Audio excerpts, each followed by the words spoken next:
तो hello friend, तो आप लोगों का मेरे यूट्यूब चैनल पर स्वागत है। तो पिछले वीडियो में हमने पढ़ा था कि दो वैल्यू को कैसे स्वैप करते हैं, ठीक है, विदाउट यूजिंग थर्ड वेरिएबल और यूजिंग थर्ड वेरिएबल। तो आज हम लोग पढ़ने वाले हैं कि C program to find ASCII value of a character. कोई भी कैरेक्टर जैसे में नेम हो गया, चाहे ए से जेड तक के जितने लेटर हैं, चाहे स्पेस हो गया, तो उन लोग का जो आस्की वैल्यू होता है, ठीक है, उसको हम लोग कोड की सहायता से फाइंड करेंगे। ठीक है, तो सबसे पहले हम लोग क्या करते हैं कि देव सी प्लस प्लस जो ऐप है उसको ओपन कर लेते हैं। ठीक है, ओपन करने के बाद हम लोग कंट्रोल एन की सहायता से एक न्यू पेज क्रिएट कर लेंगे। न्यू पेज, ठीक है। तो अब हम लोग सी का सिंटेक्स लिखेंगे। तो सी का सिंटेक्स क्या होता है? Hash include S T D I O dot H. फिर उसके बाद हम लोग इंट मेन, जो कि हमारा ये मेन मेथड होता है, इसी के अंदर हम सारे कोड या सारे प्रोग्राम को लिखते हैं। तो सबसे पहले आप जानिए कि हमारे जो तीन चार आस्की कोड हैं जो हम लोग इस प्रोग्राम यूज करने वाले हैं, तो उसके कोड क्या होते हैं, ठीक है, तो या उसके वैल्यू क्या होते हैं। मान लीजिए जो हमारा कैपिटल ए है उसका आस्की कोड होता है या आस्की वैल्यू जो होता है 65 होता है, ठीक है। फिर जो हम मान लीजिए स्मॉल ए को प्रिंट करा रहे हैं, तो स्मॉल ए इक्वल टू होता है मान लीजिए हमारा 97 होता है वैल्यू, ठीक है। और यदि हम लोग स्पेस, जैसे हम लोग स्पेस बटन का इस्तेमाल करते हैं ना, यदि हम लोग स्पेस का इस्तेमाल करते हैं तो उसका क्या आस्की वैल्यू आता है। तो यहाँ पर मान लीजिए उसका वैल्यू 32 होता है। तो इन तीन चार वैल्यू को हम लोग आज चेक करने वाले हैं कि इनका आस्की वैल्यू क्या होता है, ठीक है। तो सबसे पहले हम लोग क्या करते हैं कि हम लोग कैरेक्टर, जैसे हम लोग डेटा टाइप में पढ़े थे ना चैर, तो उन कैरेक्टर्स का जो डेटा टाइप उनका इस्तेमाल कर कर हम लोग आस्की कोड को निकालने वाले हैं।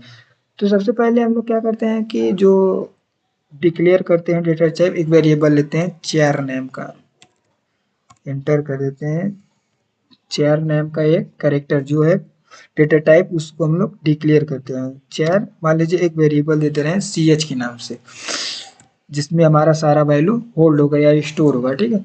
तो अब हम लोग डिस्प्ले पे क्या लेने वाले हैं, क्या प्रिंट कराने वाले हैं, उसको बता देते हैं। तो मान लीजिए एंटर कर दे रहे हैं और हम लोग डिस्प्ले पे एक मैसेज दे दे रहे हैं कि हम लोग ये करने वाले हैं, ठीक है। प्रिंट एफ कर दे रहे हैं और इसमें हम लोग इंटर कर दे रहे हैं करेक्टर वैल्यू।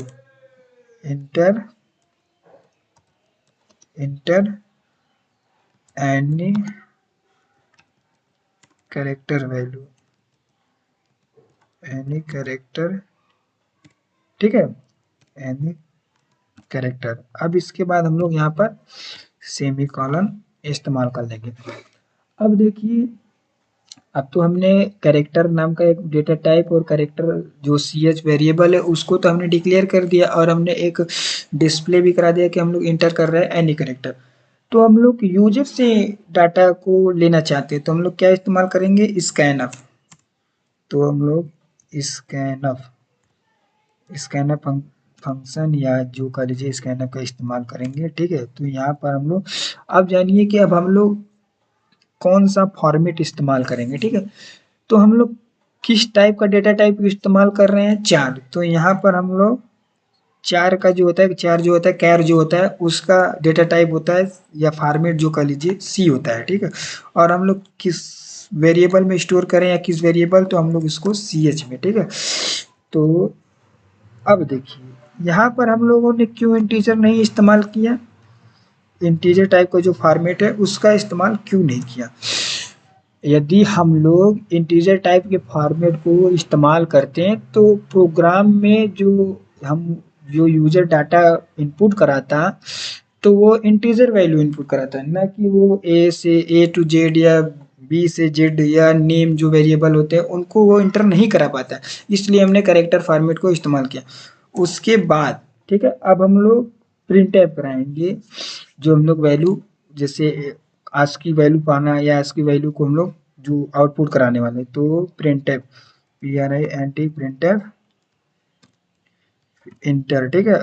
तो अब हम लोग फॉर्मेट डी का इस्तेमाल करेंगे, फॉर्मेट डी, क्योंकि हम लोग को जो वैल्यू आएगा वो इंटीजर वैल्यू में लेना है, इसलिए हम लोग यहाँ पर फॉर्मेट डी का इस्तेमाल कर रहे हैं। तो अब यहाँ पर हमने जो वेरिएबल का नाम बनाया है वो सी एच, फिर यहाँ पर हम लोग सेमीकोलन का इस्तेमाल कर लेंगे, फिर यहाँ पर हम लोग दे देंगे रिटर्न कि हम लोग को जीरो नहीं चाहिए, रिटर्न जीरो, ठीक है, रिटर्न जीरो। अब हम लोग प्रोग्राम को सेव करेंगे, कंट्रोल एस की सहायता से सेव करेंगे, मान लीजिए सेव कर लिया, ठीक है। फिर उसके बाद हम लोग इसको एग्जीक्यूट कराएंगे, देखेंगे क्या कोई एरर है, तो कंपाइल कराते हैं, तो देखिए हमारे यहाँ पर एरर जीरो, वार्निंग जीरो, यानी कि हमें कोई भी एरर नहीं मिला, ठीक है। और अब इसको F10 की सहायता से आप कंपाइल कर या रन करा सकते हैं, या यहाँ एग्जीक्यूट पर जाकर यहाँ पर डायरेक्ट रन करा सकते हैं। तो रन कराने के बाद क्या हमारे पास पॉपअप खुल कर आया, कह रहा है inter any character word, character, ठीक है। तो मान लीजिए हम लोग यहाँ पर कैपिटल ए लिख दिए, ठीक है, इंटर कर दिए, तो क्या आ गया 65। फिर उसके बाद मान लीजिए हम लोग एक वैल्यू और ले रहे हैं, ठीक है, एक वैल्यू और अब हम लोग स्मॉल ए ले रहे हैं, ठीक है, फिर इसको इंटर कर दे रहे हैं, तो हमारा क्या आ जा रहा है 97, ठीक। अब हम लोग देखेंगे कि जो स्पेस स्पेस है उसको हम लोग एग्जीक्यूट कराएं तो क्या आता है, ठीक है। तो अब हम लोग उसको भी देख लेते हैं, तो मान लीजिए यहाँ पर हम लोग स्पेस को इंटर कर दे रहे हैं, मान लो F9 फिर स्पेस फिर इंटर, तो 32 आ गया। तो जैसा कि आप लोग देख रहे हैं जो हमने आज की वैल्यू लिखा है वही वही आज की वैल्यू आ रहा है, ठीक है। तो आप इसी प्रकार से सभी जो हमारे कैर टाइप के डेटा है वह वेरिएबल है उसको आप इजीली उसके आज की वैल्यू को निकाल सकते हैं। यदि वीडियो आपको अच्छी लगी हो तो चैनल को लाइक एंड सब्सक्राइब जरूर करें। यदि वीडियो में कोई भी डाउट हो तो आप उसे कमेंट कर कर हम मुझसे वो सॉल्यूशन पा सकते हैं, और वीडियो को जितना हो सके दोस्तों उसको शेयर जरूर करिए। धन्यवाद।